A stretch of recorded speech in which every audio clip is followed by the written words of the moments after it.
멜번에 산다 공식 헌정 팟캐스트 키위랑 호주 가자. 이번 녹음은 뉴질랜드의 나라 이름 바꾸는 것을 요구하는 국민청원에 관한 것입니다.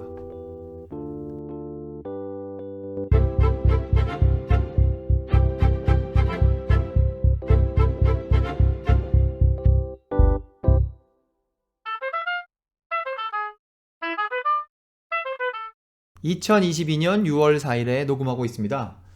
이번 녹음은 뉴질랜드의 나라 이름을 바꾸자라고 어떤 사람들이 국민청원을 해서 이 기회에 키위랑 호주 가자에서도 뉴질랜드의 나라 이름에 관해 뉴질랜드에서 도대체 어떤 대화를 하고 있는가, 이것을 알아보려고 하는 것, 이것이 이 녹음의 목표입니다. 이것에 관한 아주 기초적인 사실은 6월 2일에 올라온 신문 기사에 보도되었는데요. 뉴질랜드의 국회의원이죠. 라위리 와이티티가 밝히기를 뉴질랜드의 나라 이름을 아오테아로아로 고치자 하는 국민청원이 있는데, 이것에 지금 7만 명 이상이 서명했으며 이것이 곧 의회에 전달될 것이다, 이제 이렇게 알려졌죠. 그래서 이것에 즈음하여 키위랑 호주 가자에서도 이것에 찬성하고 반대하는 사람들이 도대체 어떤 생각을 가지고 있는가 하는 것을 알아보려고 하는데요. 세 개의 작은 제목을 따라가면서 한번 생각을 해보려고 합니다. 첫 번째 제목은 착하고 귀여운 아이들의 꽃동산이라고 제가 정했어요. 유치원 수준에서 혹은 초등학교 수준에서 이 아오테아로아라는 단어를 사람들이 어떻게 접하게 되는가, 그것을 알아보려고 하고요. 그게 첫 번째 소제목이고, 두 번째 소제목은 반대파 의견입니다. 이것은 아니다 라고 말하는 사람들은 무엇에 근거하여 그런 이야기를 하고 있는가, 그것이고, 세 번째 소제목은 그럼에도 불구하고 라고 정했는데요. 이것을 바꾸자라고 하는 쪽에서도 뭔가 생각이 있겠죠. 그래서 그 사람들의 생각 혹은 그것에 대해서 알려진 사실, 이런 거를 알아보려고 합니다. 여기까지가 서론이고 이제 본론으로 넘어가겠습니다. 여기서부터는 본론의 첫 번째 제목, 착하고 귀여운 아이들의 꽃동산인데요. 이 단어, 아오테아로아라는 단어는 마오리들이 처음 뉴질랜드를 발견할 때의 그 장면, 그리고 그 발견할 때의 기쁨, 거기에서부터 시작된 단어라는 거예요. 이 사람들이 처음 여기 올 때 여기가 있다는 걸 알고 온 게 아니죠. 태평양을 돌아다니다가 섬을 찾고 있었겠죠. 그런데 이제 항해를 하면 육지에 가까이 왔다라는 조짐을 보여주는 게 몇 개 있다는데, 그 중에 하나가 새죠. 새가 보이면 이제 어딘가에서부터 얘들이 출발했을 테니까 어딘가에 육지가 있을 것이다 라는 생각을 할 수 있을 것이고, 또 하나는 구름이랍니다. 구름이 흔히 육지 위에 걸리기 때문에 구름이 저기 있으면 저 밑에 뭔가 있을 것 같다, 이런 생각을 할 수 있다는 거죠. 그래서 처음 뉴질랜드를 발견했을 때 저기 구름이 있다 이렇게 말한 사람이 있었을 것이고, 그 이야기를 들은 다른 사람들도 그 구름을 보고 아오테아라고 말하기 시작했다는 거예요. 아오는 구름이고, 우리가 흔히 하얀색이라고 알고 있는 테아를 사전에서 찾아보면 하얗다는 의미 이외에도 깨끗한 혹은 투명한 이런 의미를 가졌다고 합니다. 하얀색이라는 단어를 배울 때 마라는 단어를 배우기 때문에 아오테아는 단순히 하얀 구름이라는 뜻은 아닌 거죠. 그래서 그 구름을 처음 봤을 때는 아오라고 했다가 그것이 점점점 명칭이 길어져서 아오테아, 하얀 구름, 그 다음에 그 뒤에 길다는 말에 해당하는 로아를 넣어서 전체적으로 아오테아로아 이렇게 된 것이죠. 여기까지. 이 정도면 유치원에서 배우거나 아니면 초등학교 때 배우기에 딱 알맞은 그런 내용이라고 생각합니다. 이제 좀 더 자세히 들어가면 이 일이 벌어졌을 때가 언제냐? 아마 기원 후 1000년에서 한 1300년 사이에 어딘가에 이런 일이 벌어졌을 거라는 거예요. 우리가 좀 잘 알고 있는 때랑 비교하면 무슨 묘청의 난 아니면 무신정권 이런 때랑 비슷한 거죠. 그리고 그 구름을 발견한 사람들이 타고 있던 배는 7척으로 이루어진 일종의 함대의 일부인데, 그 함대를 이끌고 있던 사람은 쿠페라는 사람이고, 쿠페는 뉴질랜드 웰링턴의 바닷가에 가면 쿠페 동상이 있죠. 그리고 그 구름을 제일 먼저 발견한 사람은 쿠페의 아내인데, 그 사람 이름은 쿠라마로티니라고 합니다. 그리고 처음에는 7척으로 알려져 있던 이 함대는 나중에 알고 보니까 좀 더 배가 많더라, 그런 얘기도 알려지게 되었습니다.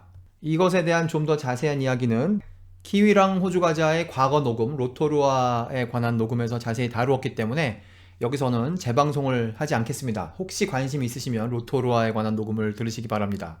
그래서 이러한 내용이 일부 마오리들에게 알려져 있었는데, 결정적으로 많은 사람들에게 이런 이야기가 더 알려지게 된 것은 윌리엄 펜버 리브즈라는 사람이 있답니다. 그 사람이 뉴질랜드의 역사에 관해 책을 1898년에 냈다는데 그 책의 제목이 The Long White Cloud, 길고 하얀 구름, 이런 제목으로 책을 냈다는 거예요. 그러니까 책 내용을 읽어보지 않더라도 책 제목만 봐도 조금 전에 여기서 살펴본 내용의 그 커다란 얼개는 받아들일 준비가 되어 있는 것이죠.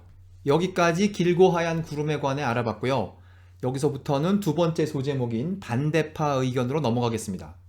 뉴질랜드의 역사를 전 세계에 잘 알린 책이 있는데 그게 펭귄 역사 시리즈 속의 뉴질랜드 편을 다룬 책이랍니다. The Penguin History of New Zealand. 이거 뭐 많은 사람들이 이걸 보고 많은 사람들이 이 책을 갖고 있다는데 이 책을 쓰신 분, 마이클 킹이라는 분인데 이분 돌아가셨어요. 근데 이분이 살아있을 때 이 아오테아로아라는 단어에 대해서 자기가 조사한 바를 밝혔다는데 이 양반의 얘기에 따르면 아오테아로아라는 단어를 북섬, 남섬, 그리고 그 남섬 밑에 있는 스튜어트 아일랜드, 뭐 제주도보다 약간 작은 섬인데 그것을 다 포함하는 개념으로 쓰지 않았다는 거예요, 마오리들이. 그런데 이 사람 말에 의존하지 않더라도 마오리들이 이 나라, 뉴질랜드에 해당하는 나라 전체에 이 아오테아로아라는 명칭을 연결지어서 쓰지 않았을 것이다 라고 생각할 만한 다른 이유들이 있어요. 만일 그렇게 그 단어를 썼다면 그것을 쓸 수 있는 아주 좋은 기회는 언제였습니까? 1840년에 조약을 맺으면서 이 땅, 그런 말을 할 때 거기다가 이 단어 아오테아로아를 썼으면 지금 보기에도 아주 분명해 보이겠죠. 그런데 그때 안 썼어요, 그렇게. 그리고 1840년 말고 그 전에 1835년에 일종의 독립선언이라는 걸 하는데 그건 뭐 누구로부터 독립을 했다는 이야기가 아니고 아직 누구의 식민지가 아니다라는 의미로 선언을 한 것인데 그때도 이 땅을 이야기하면서 아오테아로아라는 단어를 썼다면 지금 보기에도 상당히 분명했을 텐데 그렇게 하지 않았다는 거죠. 당시에 여기를 그러면 뭐라고 불렀느냐? 그 문서에 따르면 와이탕이 조약 문서에도 그렇고 35년 독립 문서에도 그렇고 아마도 서양 사람들이 한 말을 받아 적은 것 같은 단어, 여기 제가 읽겠습니다. 누티레니 아니면 누티라니, 이렇게 적혀 있어요. 지금까지 말씀드린 내용들이 대부분 담겨져 있는 글은 뉴질랜드 신문이죠. 스터프의 2021년 7월 30일에 올라온 기사 Historians Fancy or Widely Used Name The Battle Over Aotearoa. 아오테아로아라는 단어가 이게 역사학자들의 상상력인가 아니면 정말로 널리 쓰여졌던 단어인가 뭐 이런 기사가 있는데 여기에 이런 많은 내용들이 담겨져 있습니다.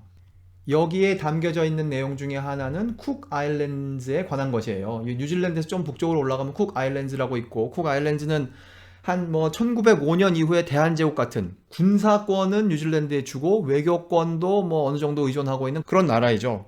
거기에 인구가 17,000명이라고 합니다. 17,000 몇백 명인데 15개의 섬에 나누어서 살고 있대요, 그 사람들이. 그 중에 제일 큰 섬은 우리가 뭐 광고에서도 많이 보는 섬이에요. 라로통아. 여기에 공항이 있고 여기에 13,000명이 살고 그 이외에도 다른 섬들에 사람들이 여기저기 살고 있는데 예를 들어 다른 섬 이름은 망가이아 아니면 뭐 마우케, 아티우 뭐 이런 섬들이 있답니다. 그런데 이 사람들한테 이 섬의 각각의 개별적인 이름 말고 이 쿡 아일랜드라고 이 15개의 사람들이 사는 섬과 사람들이 살지 않는 뭐 그런 거를 다 모아서 한꺼번에 부르는 말이 있느냐라고 물어보면 없다는 거예요. 이것에 해당하는 공식 명칭이 쿡 아일랜드 말로 이겁니다. 쿠키 아이라니.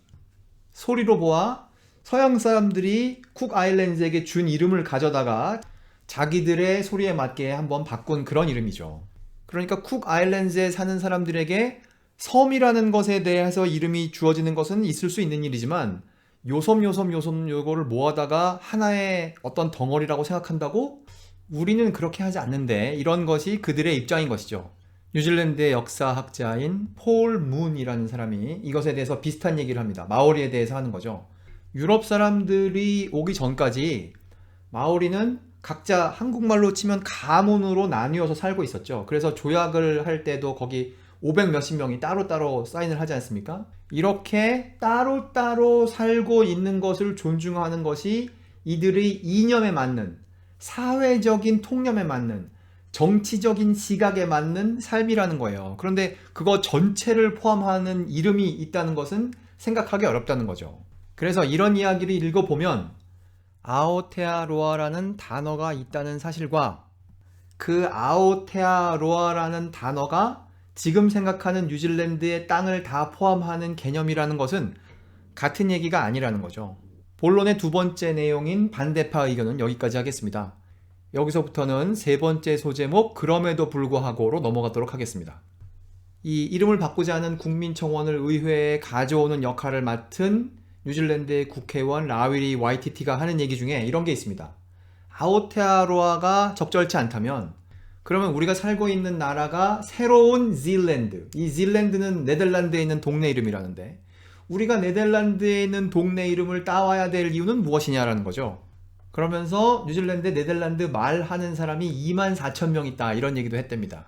이거를 바꾸자고 하는 사람들의 말을 들어보면 이미 아오테아로아가 뉴질랜드 여권 겉장에 적혀 있다는 거예요. 그래서 제가 보니까 정말로 적혀 있어요. 그리고 화폐에도 이미 아오테아로아라고 쓰고 있고 그리고 럭비 경기 하기 전에 국가를 연주하는데 그 가사에도 이미 아오테아로아라고 쓰고 있다는 거예요. 그러니까 사실상 아오테아로아라고 이미 쓰고 있다는 거죠. 뉴질랜드 신문사 스터프에서 이것에 대한 기사를 쓰는 과정에 마오리의 구전 문화 이걸로 박사학위를 받은 라위리 타오누이라는 사람을 인터뷰를 했어요.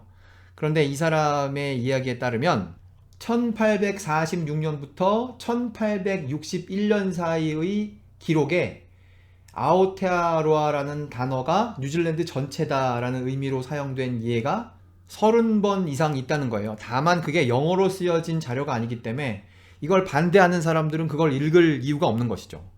이 관련된 기사에 보면 옛날 자료를 찾는 것에 대한 이야기를 하고 있는데요. 뉴질랜드는 사실 옛날 자료를 찾는 게 되게 쉽습니다. 정부 웹사이트에 가서 찾으면 되는데 저도 그래서 한번 찾아봤어요. 그랬더니 굉장히 많이 나오는데 그 중에 하나를 제가 골랐습니다. 1887년 1월 11일에 올라온 기사고요. 그 신문의 이름은 왕가누이 헤럴드, 왕가누이 북섬의 서해안에 있는 동네 이름이죠. 이 신문의 속보 혹은 단신 이런 거를 다루는 부분이 있는데 거기에 오늘 녹음에 관련된 내용이 있어서 살펴보려고 합니다. 뭐 이렇게 문장이 쭉 나가다가 In the New Zealand Times, 뉴질랜드 타임즈의 어떤 기자가 다른 신문사죠. 거기에 있는 어떤 기자가 어떤 일을 했느냐 하면 objects to changing the name of the colony. 당시에는 이걸 식민지라고 부르는 게 너무 당연한 일이죠. 식민지의 이름을 이렇게 바꾸는 것에 반대한다라는 의사를 표시했다는 거예요.